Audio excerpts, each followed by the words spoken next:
Welcome to episode 40 of the Corporate Real Estate Insider Podcast. We are excited to deliver a great episode today, covering a lot of different topics from office space in New York to industrial real estate nationally. But starting us off, Brian is in his new studio and his new office today. Let's go to Brian.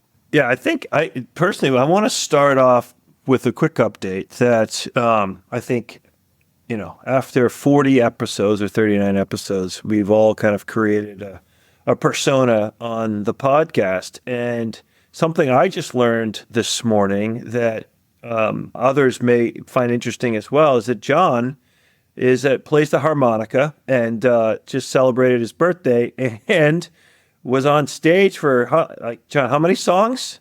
A couple dozen songs? 18 songs. Yeah, that's, I don't know if others share this, but I would never have thought this knowing just by listening to the podcast that you're a, professional harmonica player on the side. So interesting.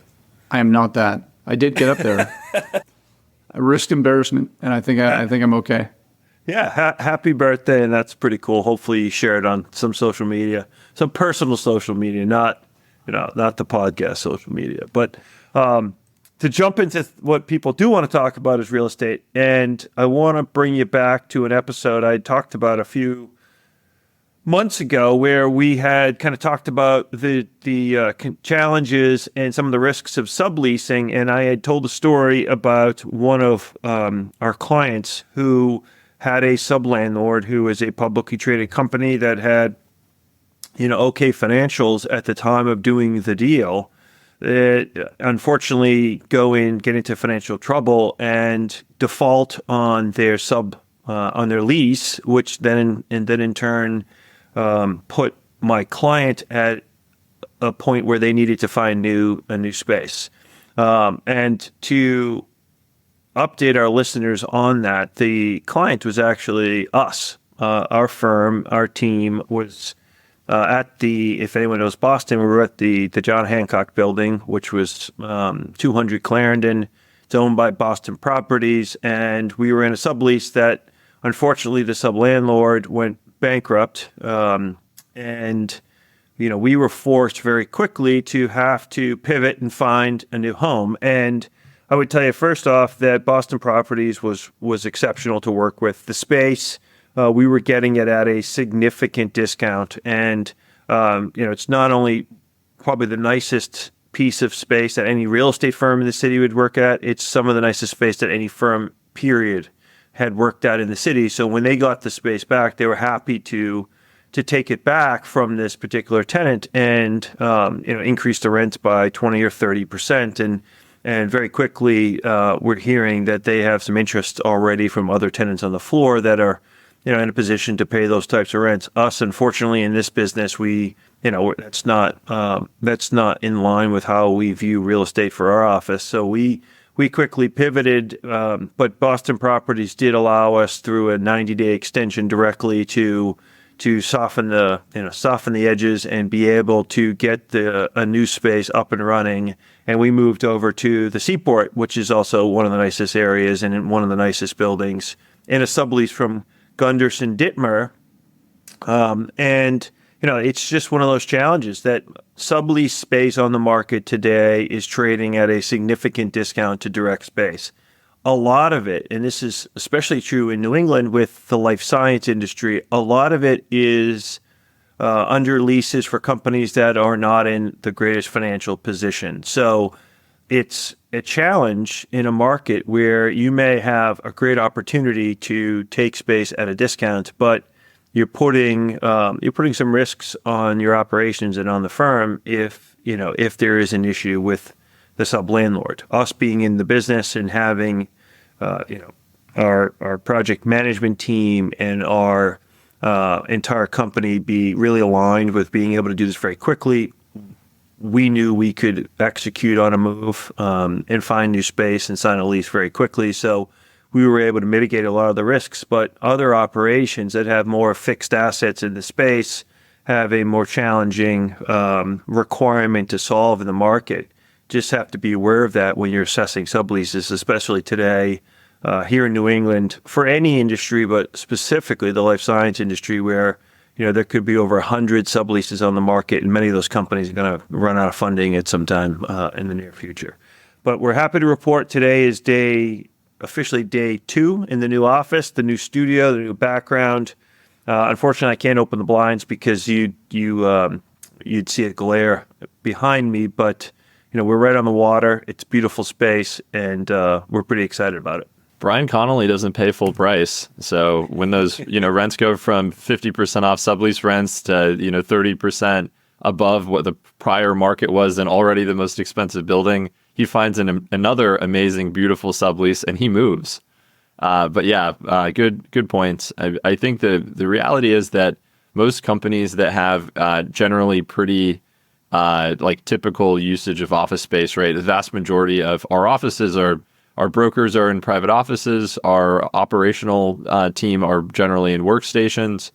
And there's frankly a lot of space like that in a lot of markets, and no sense in overpaying by what would effectively be probably 3 times when you can go to comparable space, so long as you have the technical capability and the bandwidth to be able to execute on a relocation in short order. A lot of companies just simply cannot deal with a relocation in 90 days, and then the risk of doing a sublease with a potentially a sublandlord that may have a going concern, which of course we knew when we went and signed that sublease. We knew there was a chance. We were hoping this wouldn't happen, but we knew that there was a chance. So anyways, nice work. If only our audience could see your beautiful background.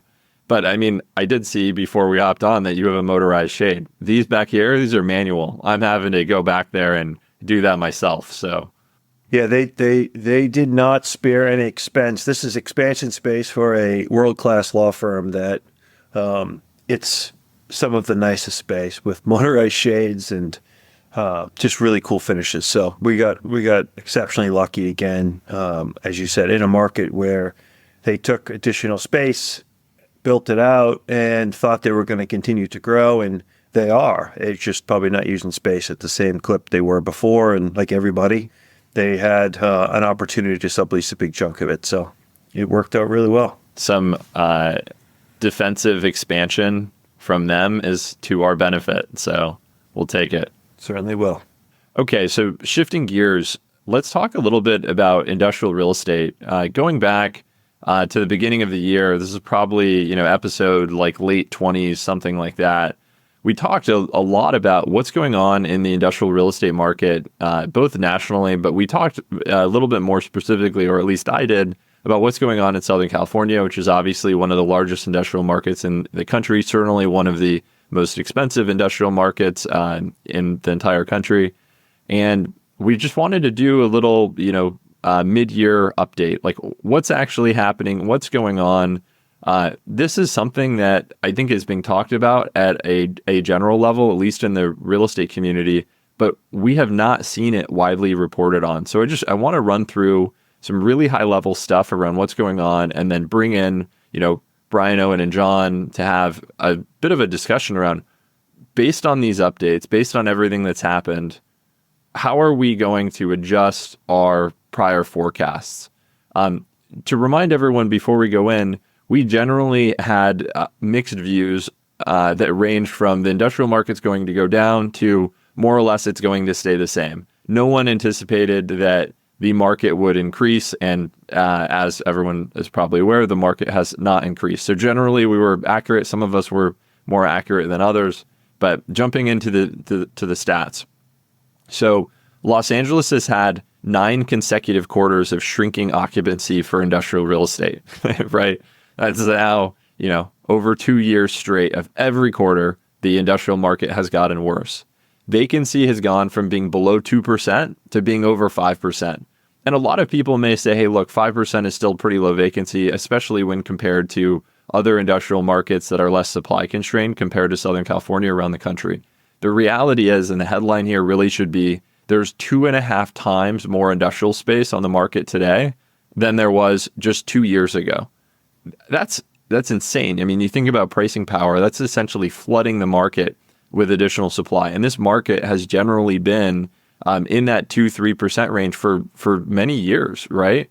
So this is really significant. And then I think most notably, 60% of the 12 million square feet of industrial real estate that is either under construction now or was delivered after 2023 is still available for lease. So you're seeing all these, really expensive new construction Class A plus warehouse buildings that are delivering. Over half of them have not been leased, right? And most of these developers, when they started building, had the expectation that they would have zero downtime, or maybe they would pro forma model 1 or 2 or 3 months of downtime, and that's it. That's the level of demand that existed for industrial real estate. Shifting to the Inland Empire, vacancy has gone from 1.2% 2 years ago, like summer of 2022, to 7.8% today. So you have like a 6.5, 7 times increase in the amount of vacant industrial space that exists in the Inland Empire. What's so interesting about the Inland Empire in particular is that over that 24-month period, there has been about 57 million square feet of space that has been constructed and delivered, right? So when you actually factor in like what's the amount of space that's vacant today compared to 2 years ago, the 1.2 to 7.8%, that was 8 million square feet of vacant space in July of 2022. And today there's 60 million square feet of vacant space. But what's so interesting is that if you look at the new construction numbers of how much product has actually been delivered, it's almost exactly equal to the amount of vacant space that there is. So you can make an argument that the Inland Empire industrial market would more or less be 100% leased without much excess space, without much, excess demand, if none of these buildings had been built over the last 2 years. I mean, building 57 million square feet of space is an insane amount of space to be built, and sort of shows that a lot of these industrial real estate pullbacks, at least historically, a lot of the pain is caused by excess development and less so a pullback in fundamentals. Like, of course, imports for Southern California are below pre-pandemic levels. They're 5 to 10% lower than 2017 to 2019 right now. Of course, that has a negative impact. But the real negative impact is because of the massive amount of building by all these industrial property developers. The last thing I wanted to mention is that, by contrast, Orange County has performed much better than Los Angeles and the Inland Empire. I would argue that this is mostly because of the supply constraints that exist. Orange County, more supply constrained than Los Angeles. Los Angeles, more supply constrained than the Inland Empire. So in Orange County, you've seen vacancy go from 1.8 to 4.3%. And you have to say, okay, well, why does that happen? There's just not that many developable sites in Orange County that can actually deliver. And the cost of that land is usually high enough that a lot of times the new product that is being delivered in Orange County are build-to-suits that probably wouldn't get built on a speculative basis, or at least as consistently on a speculative basis, because the rents are so high, and usually it's, due to some strategic reason a company wants to be there. So anyways, enough of the, stats and vacancy percentages. I'm curious what you all think. We were pretty right. Of course, we haven't totally talked about rents, which we'll talk about in a minute. But given the fundamentals, I think we can all agree that, like, one, we know that rents have gone down. We've talked about that over the last couple of months. But two, do we feel that rents have gone down in a way that is consistent with the fundamentals? Should rents go down more? Where is the remainder of 2024 and 2025 bring us in terms of the health of the industrial real estate market in Southern California, but also more broadly nationally? What do you all think is going to happen? Yeah, I think it's indicative of what was the time we're in, right? So there was over 2 billion square feet of industrial real estate delivered in the cycle, in the last 4 years during the cycle. Construction starts are off by about 50%, last time I checked. So you're seeing all the space delivered, just like you were referencing in the Inland Empire. There's no new product being built right now, nothing coming out of the ground because demand is not there and financing is drying up. I think developers were hoping that the absorption of the existing product that was being built would get absorbed. And if you look at a lot of the the graphs on where they thought the market was going. And I think we kind of fell into this maybe slightly better than this prediction, but they had thought it would kind of level off. A lot of the space that was in the market would get absorbed, and then rents would start spiking again because there's nothing being built and delivered over the next 12 to 24, 36 months because construction starts are off. Well, that whole model, I think, just went out the window because demand has dried up so significantly, and you're seeing massive amounts of space sitting on the market. So, in my opinion, it's rents will fall to meet the market in a lot of different ways. The newest product that has a higher basis is going to sit for longer, and people are going to have to pay up. And when companies absorb the space that can be more elastic with market conditions, that have better financing, that haven't been built as recently, are able to absorb that space, then you're going to see tenants again have to go back to these newer buildings that are being delivered at a much higher rent. So I think the market's going to bifurcate more directly than it has been, because when supply is low, you got to take what you can get. I think we'll see, just like we're seeing in the office sector, a stronger bifurcation in the market where the newest product at the highest rents are going to sit in other locations that have the ability to meet the market based on current demand and current vacancy levels, which is where all the activity is going to sit. So as long as the product meets their needs. But I think that product is really going to have an opportunity to lease quicker because they can be more receptive to these changing market conditions. Yeah, I think you're going to definitely see rents start to fall, in my opinion. And it's actually no surprise to me that they haven't, because if you look back historically, rents typically lag vacancy, meaning that when vacancy starts to spike, rents don't start to fall immediately. It takes time. Keep in mind, as anyone out there that's listening has been a tenant that's leased space, maybe you're a landlord or a leasing agent or you're a broker, negotiations for contracts and leases can take some time. And so those alone, when those, if and when those comps hit the market, typically there's a reflection of vacancy changes in those rental rates. But keep in mind, those terms that were part of the letter of intent may have been negotiated 1 to sometimes, as much as 4 to 6 months ago. Also, there's this thing called inertia, and landlords are sometimes very reluctant to quickly reduce rental rates when they hear the market is changing. Specifically in this case, as we're talking about rents rising or vacancy rising. There's no need sometimes for some landlords to react quickly. Sometimes landlords have a portfolio that might be 95% leased, and so they may take the position that, hey, I don't need to capitulate to the market. I'm already very well stabilized. I don't have any exposure in my portfolio for the next few years. I'll let other landlords, drop their rates, and I'm going to kind of hold firm, because if I lease the space or not that big of a deal for me. Whereas somebody who has a lot of vacancy might be more apt to, adjust their rental rates.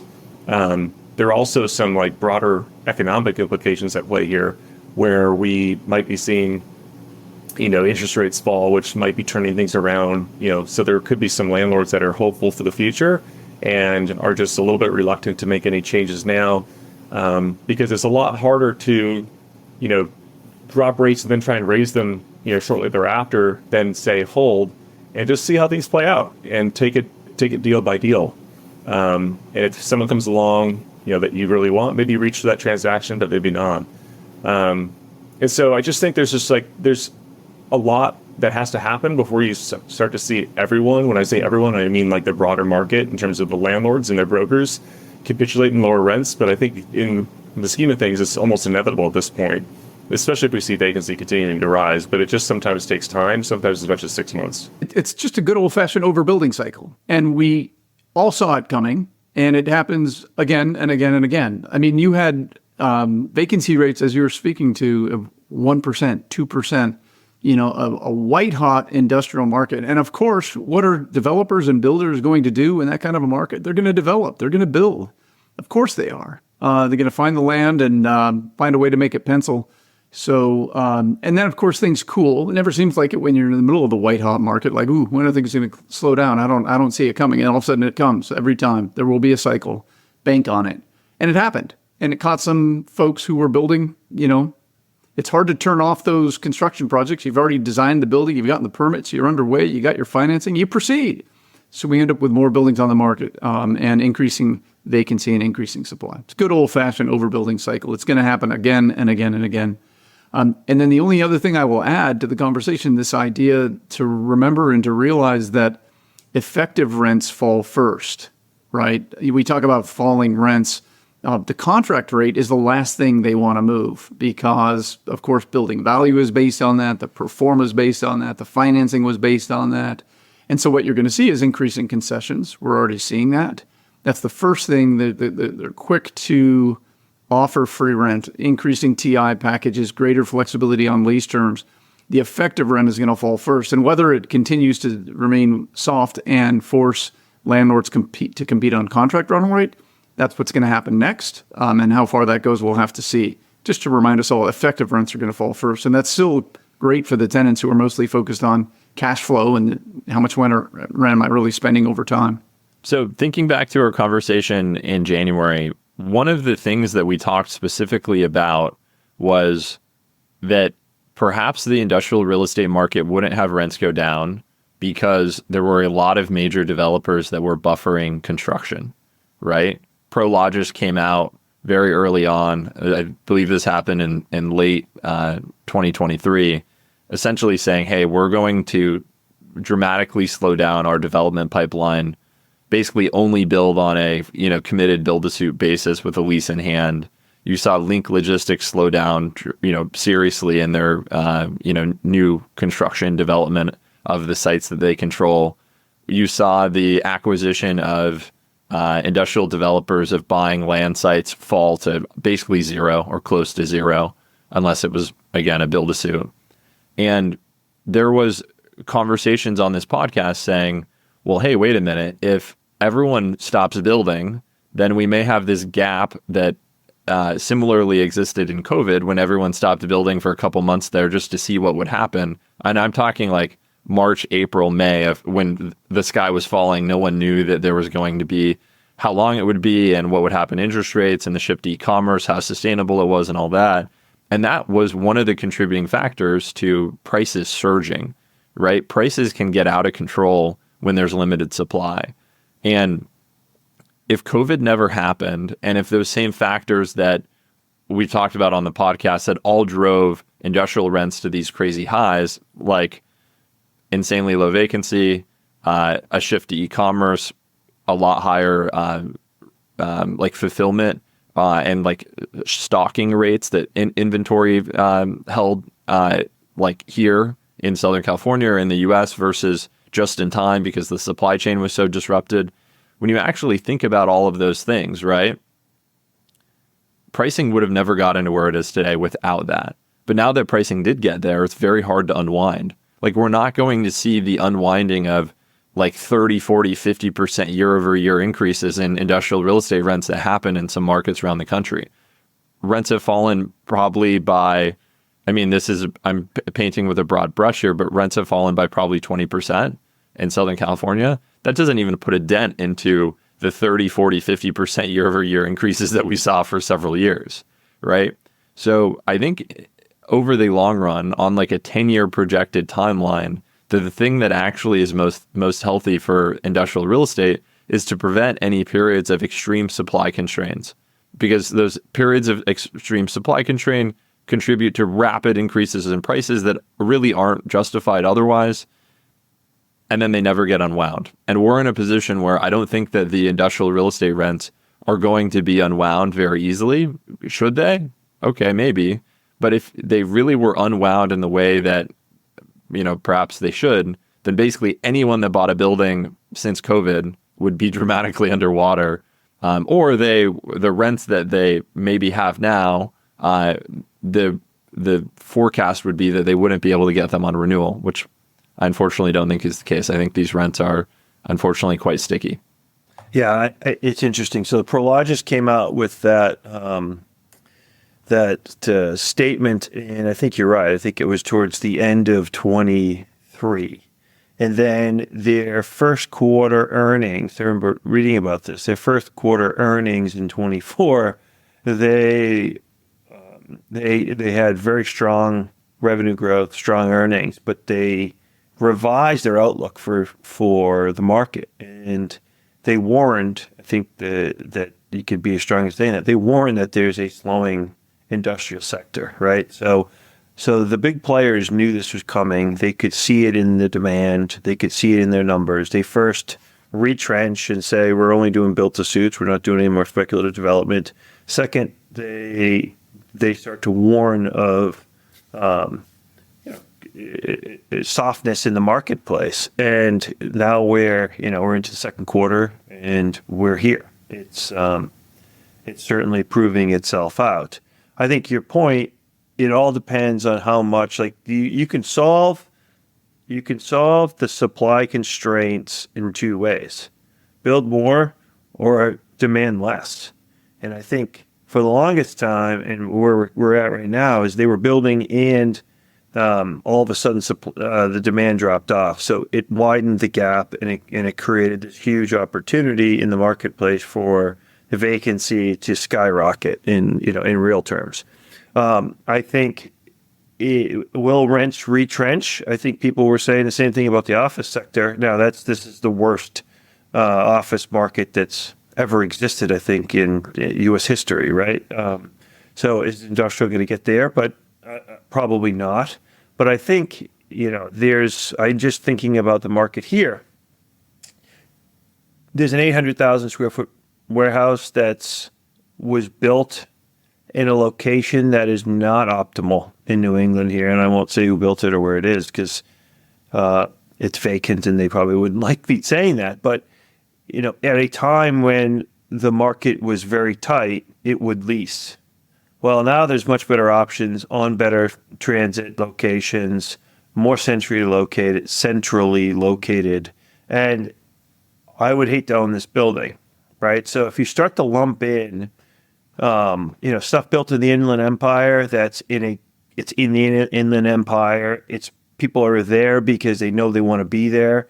Is that going to lease eventually? Yes. But I think developers took cheap money, assembled sites, and put buildings where they shouldn't be. And I would suspect that took place all over the country. And are those buildings going to lease? Who knows, right? They're certainly not going to lease first. And users are going to demand a pretty significant discount. So you're going to see certain outliers really have to work, or lenders have to take buildings back to be able to lease them. I bet you it's coming. I do, because demand has slowed so significantly with cost pressures across all industries that companies are looking at this very differently. I was in a meeting a couple weeks ago with someone who has tens of millions of square feet of warehouse space along the West Coast. And the answer was, we need to save money. It's not how do we get more efficient? How do we grow more efficiently? How do we build a network that supplies our customers better? How do we get closer to our end users? Anything. We need to save money and we need to do it now. And that's it. And this is a major, major medical device company. So it's an industry that you would think is somewhat resilient to cycles, and it is not in this case. So I think a lot of this is cyclical, but I think the cost pressures are front and center right now for users that are going to allow them to reduce their footprints, even if it impacts downstream. So let me see if I can paint this metaphor. It occurs to me this is the way markets work. Did you ever have an old analog thermometer outside, and it would sort of measure min and max? There's these little bars that it pushes up and pushes down, right? In the max, it pushes the bar up, and then as the temperature comes down, the bar doesn't come down. Okay, that's kind of the way contract rates work. Like industrial rents, are climbing, and they get to $1.50 triple net monthly rents. And then maybe there's a soft market and rents don't come down. Effective rents come down. These concessions start increasing, but they're trying to hold on to that $1.50 until the next cycle can pick up again and start to push that thing up to $1.75. or maybe in the current cycle, we got to $2 a square foot, triple net monthly for industrial rents. Crazy high. But that's sort of this max bar that's not going to come back down. They're going to play games with effective rents, wait for the next boom cycle that'll then push the new high watermark for industrial rents. What do you think? I think it dates you that those thermometers probably retired like, I don't know, 30 years ago or something. But John, I'm like, what is this guy talking about? I don't need a thermometer. I got a thermometer, or I got a weather app on my phone. Like, what's going on, John? We did say I just had a birthday, so yeah. I saw Owen was nodding. Is it you seem? I was nodding just because I was like, but I don't use my phone, so yeah. I mean, John knows about thermometers. He knows about harmonicas. This is a man with diverse interests and talents. Look, I think you're right. I think that as the market gets pushed up to new highs, that not necessarily that it doesn't come down. These alleged thermometers from the Renaissance period or something, but I agree. Once it gets pushed up, I think it's very hard for rents to come down back to. I think a new baseline is established, and that you see rents generally fall by 20, 30, 40%, but you don't see a full reset. I mean, people forget that if you have a 30, 40% compounding for 3 years, that you effectively have, like doubled the rents when you consider the, compound effect of interest. Obviously more of a longer period of time.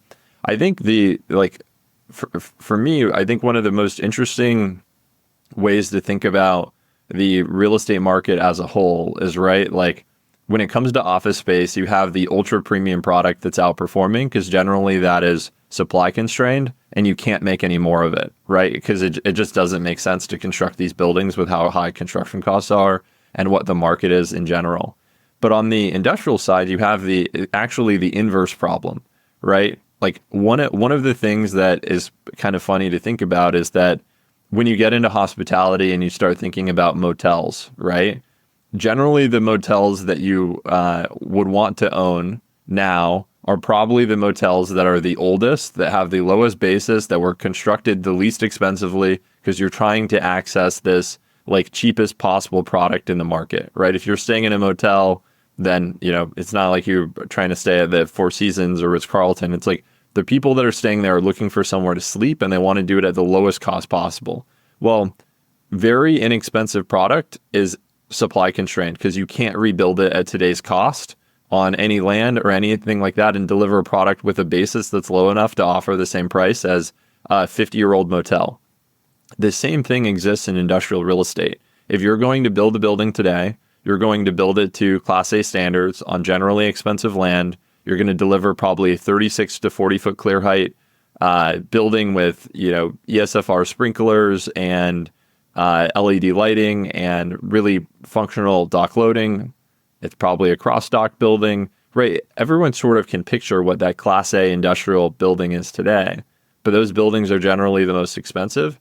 And if there is a Class A building of 2010 or even 2005 standards, that's probably 30 to 36 foot clear, that probably has had a sprinkler upgrade, that probably still has functional loading, that can be updated with minor adjustments, and that building's 30 or 40% less expensive, companies are generally going to pick that building every single time. So it's a tale of two office products.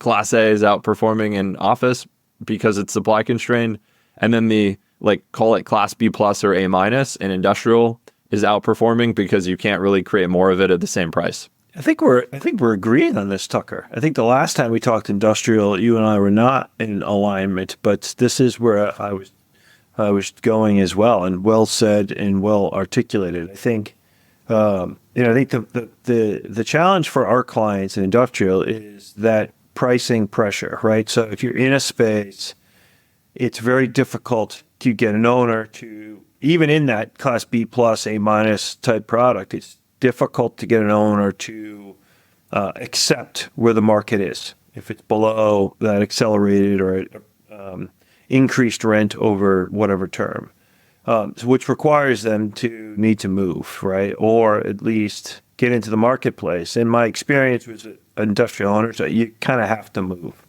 it's very difficult to get them to reset costs when all of the news for the last, 5-7 years has been about these massive increases in rents, and many of them have been, sitting on the sidelines waiting for leases to expire that were signed 5 or 10 years ago to be able to reset rents to market. And those are built either into the pricing of transactions when you do probability to renew, or just built into the psyche of the owner waiting for your lease to expire. And now the market is starting to pull back.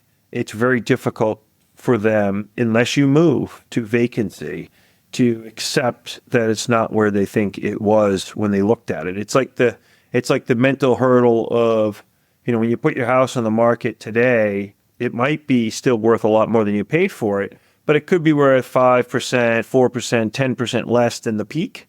And people still want to price it at the peak, right? They're just not willing to mentally accept. And that's, I think, the psyche you have with a lot of these industrial owners right now, is that they're just not willing to accept that the market is pulling back. It's not bad enough yet, especially when occupancy for most of these owners are very high. So the opportunity is going to be in relocation, and it's not going to be, unfortunately, in my opinion, it's not going to be in, playing the game to relocate yet. That'll come. But I think now is you physically have to pick up and move to a building and to get the value that you're talking about, has been my experience so far. Yeah, it's really challenging to get landlords to lower prices when they think that they have a captive tenant. I just finished a transaction maybe 2 weeks ago where the company had started talking to a large industrial user, 100,000-ish square feet in Southern California, had gone and talked to their landlord. Landlord had proposed a renewal rate of over $2 a square foot for them to stay per month on a triple net basis. And they were shocked. Oh my gosh, this is unacceptable. This is crazy. They hadn't really investigated the market. They engaged our team. We started working with them. We actually ended up renewing their lease just below $1.50 a square foot, which was better than what I would have expected when we started the transaction. But we found another building that was nearby that had been vacant for a little bit that was of similar quality. We were going to have to incur move costs and some construction costs above the tenant improvement allowance that was provided. But we had a 6-month payback on those investments based on the 70 cents a square foot a month arbitrage that we were going to get. And we're like, hey, we're leaving. And then they came back and said, no, you're not. We'll essentially match the deal. But it's sort of a shame that you have to literally leave or say that you're going to leave, which is incredibly risky if you're not, if that's not true. Probably not recommended unless in very extreme circumstances. But yeah, I mean, if they had a vacant building and they had a new tenant, they'd give them that price. But if they've got an existing tenant, then the price is different. And a lot of times it's 20 to 30% more expensive right now in industrial real estate. And that is unfair and a shame. And I wish it weren't that way, but it is. And the more tenants that understand that, the faster the market price will be driven to equilibrium, which is lower than where landlords think it is today, at least for occupied buildings. So let me ask you a question, all of you. If you're one of our clients and you're sitting there and you're saying, okay, I've got X number of leases, this is more of a portfolio play, but I've got X number of leases, I've got expirations ranging from 25, 26, 27, is now the right time to start the conversations to be able to capture the softness in the market? Or am I better off doing that? Now, some you have to deal with, but the ones that are more strategic in nature, am I better off doing that in a year from now or 6 months from now than today? Or is it better to be one of the first doing it to try to be ahead of the curve in terms of where the market's going and start these conversations now? Or do we just sit on the sidelines and wait? I think and I don't mean to give a softball type of answer, but I think it's a case-by-case basis, because it's not only predicated on what market you're in, because some markets are performing better than others, of course, but I think it's also a matter of like in those situations, is that location that you're talking about within the portfolio or locations, is that one that is set to move because they need more or less space, or is that one that is set to renew confidentially, of course, where your client says they don't want to move? I will say, there was a case where I just did a transaction about 2 months ago where we approached the landlord early, suggesting, we would be willing to entertain some sort of a transaction, if we could come to terms now versus later. It expired 2 years from now. And landlord was kind of like, nah, not interested. And so we made no emotional decision about it. We just said, okay, fine, great. We'll just kind of hang tight. And when we're about a year out, we'll start the process. Well, surprisingly, 60 days goes by. We had gone dark on the landlord. They came back to us and said, well, hey, I want to circle back on the conversation we had 2 months ago. Would you guys still be willing to entertain something today? And the answer was like, sure, we'd be willing to talk about it, see what's possible.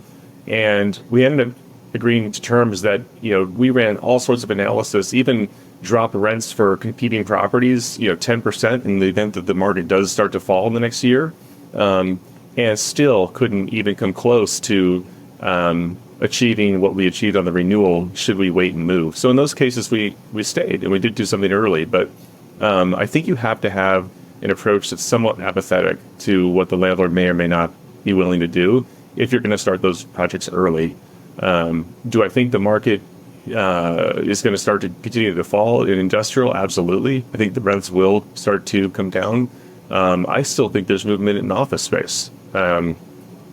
Office has definitely been decimated around the country, but I still think there's further decline in certain instances. And I think that's indicative of what's going on in New York right now. So, despite a challenging landscape that they're dealing with in Manhattan, and there are, don't get me wrong, signs of resiliency and recovery in Manhattan throughout the country, there's still a tremendous amount of product to work through. There was an article in a journal last week about SL Green. And for those that don't know SL Green, they're the largest landlord in Manhattan. They own some of the nicest buildings in Manhattan. They're making strides to lease about 2 million feet of space this year, and they're already at 1.4 million. So they're doing very, very well. They're trying to get back to give or take 91% occupancy. But it's no smooth sailing. So think of Manhattan, the largest office market in the United States in a concentrated area. It still has 17.9% vacancy.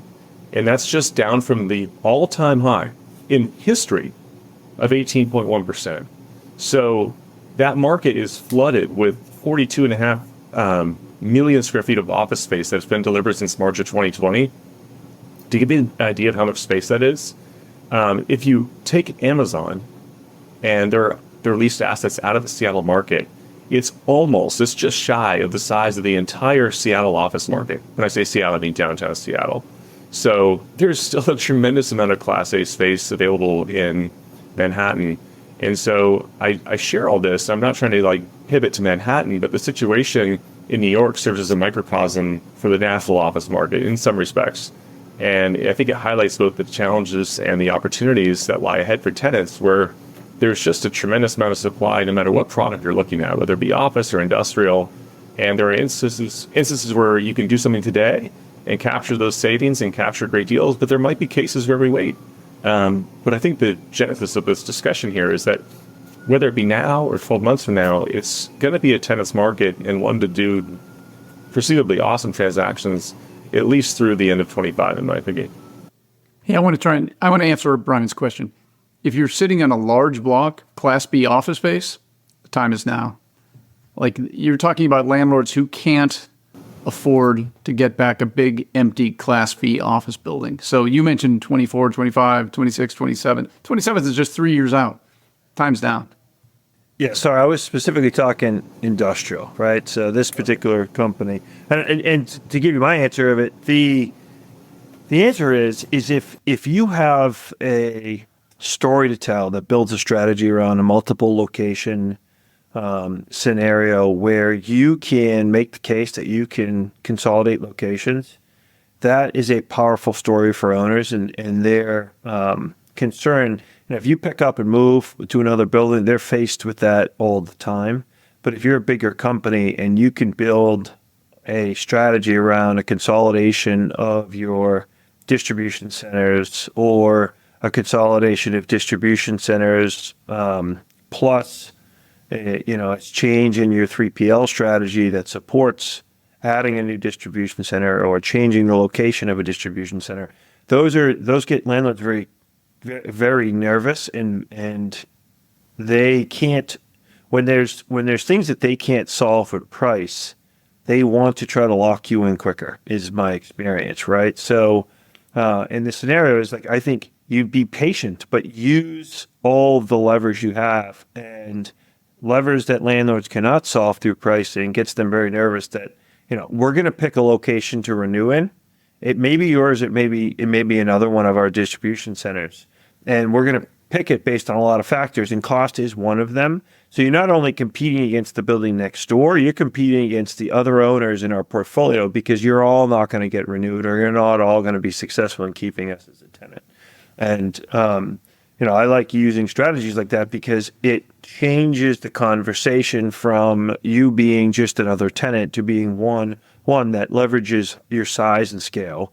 And two, they're not just competing against, because they're brokers who are, market brokers that work on landlords, are providing owners with comps on what is available. And Tucker, the strategy you used is perfect when it's available, right? And there's a building down the street. But I like to be able to layer in, if possible, more strategy and just another layer that says, like, you're not just competing. Your broker might be providing you information of the buildings around us, but you're not just competing with them. You're competing with our other owners across the portfolio, because you're not all going to be successful in retaining us. And it just creates another level of uncertainty and risk for ownership that hopefully leads to better outcomes for our clients.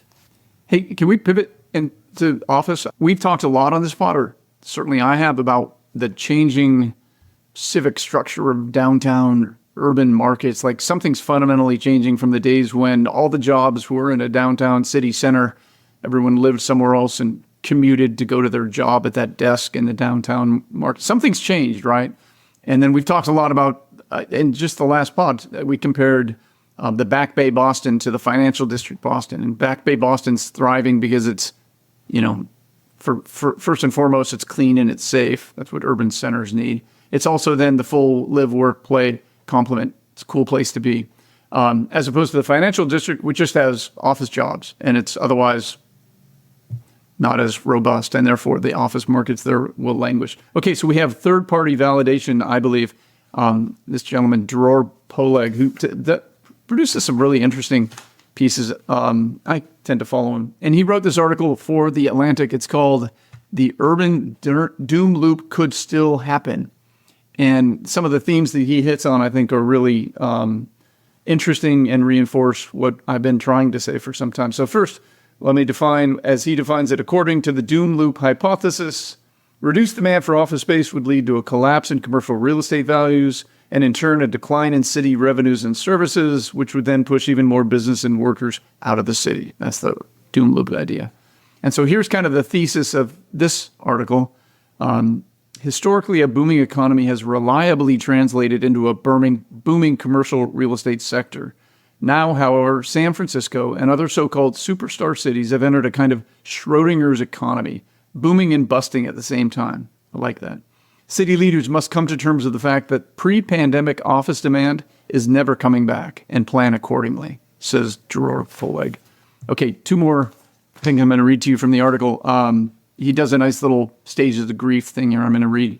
Ever since the pandemic, many landlords, mayors, and bosses have been going through what one might call the 5 stages of office grief. First, in 2020, there was the denial that working from home would have any kind of a lasting impact. Then in 2021, there was anger at employees who wouldn't return, followed by bargaining on the exact number of days people would spend at the office. And by 2022, depression had set in, and cities seemed ready to accept the need for radical change like that. Okay, here's his conclusion, and then I'm done, and you can respond. Our cities will be better served by embracing the transition to a world that is less centered around offices. That will require diversifying their economic base, streamlining the construction and conversion of new housing in mixed-use neighborhoods, enhancing public services, and doubling down on what makes urban life attractive in its own right. not just as an employment destination. And the effort must start with the recognition that, in good times and bad, the relationship between economic activity and office demand has changed forever. I think he does a good job of summarizing what we've been trying to say. What do you think? I think he's been listening to the podcast because we've been saying this for a year.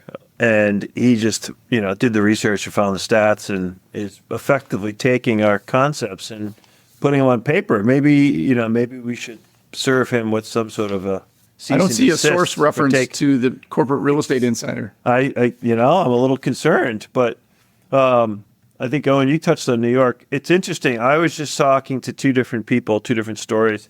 One is he just went to New York with his daughter, and he's looking for apartments and did a massive search around the city, and rents are through the roof and demand is very difficult. I was with another person who is doing exactly the same thing, actually, in Albany, New York. His daughter is going up there for school. No, for work. One's for school, one's for work. And had a real challenging time finding high quality location that's in a safe location. She's working, I think, at the hospital, in a safe location in a quality building, and effectively was shut out of the market in Albany, but got really lucky and went to the last building at the end of the day. Everything else was kind of full and a challenge. And they said, you know what, let's go try this one. They're not listing anything available, but you never know.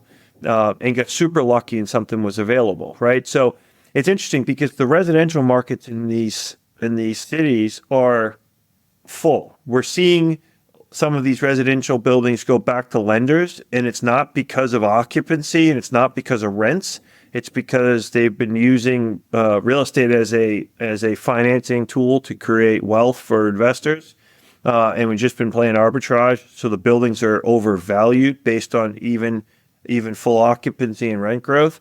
But, a city like New York City that has really, really strong housing on both the residential and residential purchase and residential rental side has 600 million square feet of office space. And I think if you polled most people, half of it, no one will ever want to lease again.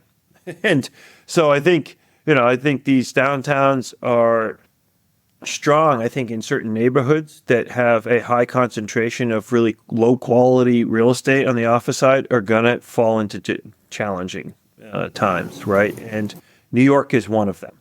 So it's interesting to see where we're going, but his conclusions are one that we've been talking about.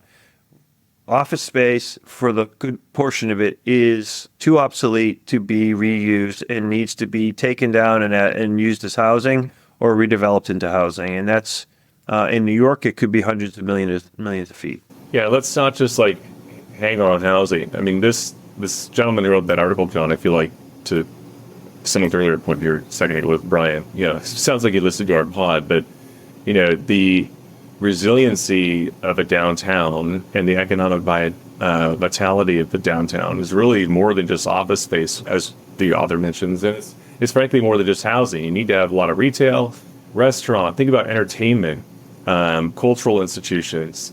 All of that is going to add to this sense of draw that brings people into the city and helps it become, a little bit more of a vibrant than that, which is like a daytime destination for office jobs. It also makes it a lot more sustainable. So, think of the reduction of, long commutes if people are living downtown or having to drive, long ways to go see events and so forth. So lowering traffic, helps with pollution as well if you care about, the environment and that kind of stuff.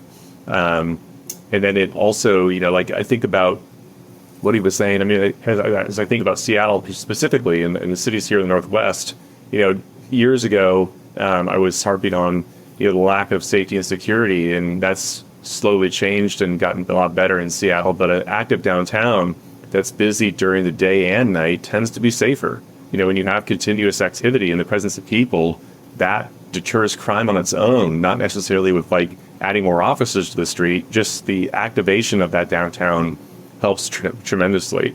And let's not forget the fact that if these cities can come together not collectively, but like in the thesis of like creating better downtowns, it just helps with real estate value. You know, a lot of our operational budget for the city of Seattle, and for every city for that matter, has to do with real estate taxes and excise taxes and building sell. When you have a downtown where there's demand for living and working, among other things, it helps real estate values and increases the property tax receipts. So cities should be incentivized to, you know, create better downtowns through all these different mediums for their own sake, just in terms of their operational budgets. So maybe on a future pod, we can come on and give some examples of urban centers that are getting it right. Places like Back Bay, Boston, and highlight what they're doing right. That might be interesting. I'll give you the answer real quickly. You need to have 100 higher education institutions that drive some of the best technology or best minds in the world. You need to have an ocean on at least one side, but maybe two or three, to landlock the city, so you can't build anywhere you want. And then you need to have a lot of other industries that have been here organically for hundreds of years. And you have to be the birthplace of the nation. And if you could put all those together, you would have a thriving downtown. And I say that fictitiously. You're sounding like a coastal elite, bud. John, that's funny. You kind of took that full circle, but I would say I am a Boston homer. You know, they call it Beantown for a reason. It's the Senate or not Beantown. Sorry, they call it the hub for a reason, and they call it Beantown too. But they call it the hub for a reason. That's short for the hub of the universe, right? That's how Bostonians think about our wonderful city, and we are very fortunate to have a lot of different economic drivers that So humble support too. Humble. it. When you talk about our city, we are not humble at all. We think it's the best. I'll tell you a funny story though. I was just talking to someone, and I don't know if I mentioned this on a previous pod, but they're in New York. I was trying to do their work here in Boston, and they were telling us about their and this fits into the conversation, their search in New York. And I said, have you looked in Hudson Yards? And this is for a large requirement. And they said, oh no, we would never go to Hudson Yards. I'm like, well, that's where everybody wants to be. He goes, that's where everyone used to want to be, not anymore. That's just where the tourists go for retail. Like, what? He said, yeah, no, you can't get there. It's not great. It's very expensive for people to live. All the retail is out of the price point of all of the employees I want to have. It's like the super luxury stuff. He said, that's the wrong image for our company. It's the wrong location. We're trying to get people back in the office, and we don't want to be way out there. So it's funny how quickly, this is a major user, how quickly, the mindset can change around these neighborhoods too. If you don't have a long established kind of group of employers that have kind of built it, right? It's because for the longest time we're talking how great Hudson Yards were, and it's where everyone wanted to be. So we'll see if that continues to change, or if it continues to outperform the rest of New York. Okay, well, I was hoping we'd be able to end the episode with Brian talking about how Boston is the center of not just the U.S. or the world, but in fact the universe. But instead, we will have to end it there with John and Brian, and I guess the whole pod sort of clowning on Hudson Yards a little bit. Didn't expect that that's how episode 40 would wrap up, but that's where we will end. Thanks so much, everyone, for listening, and we will be back with another episode soon.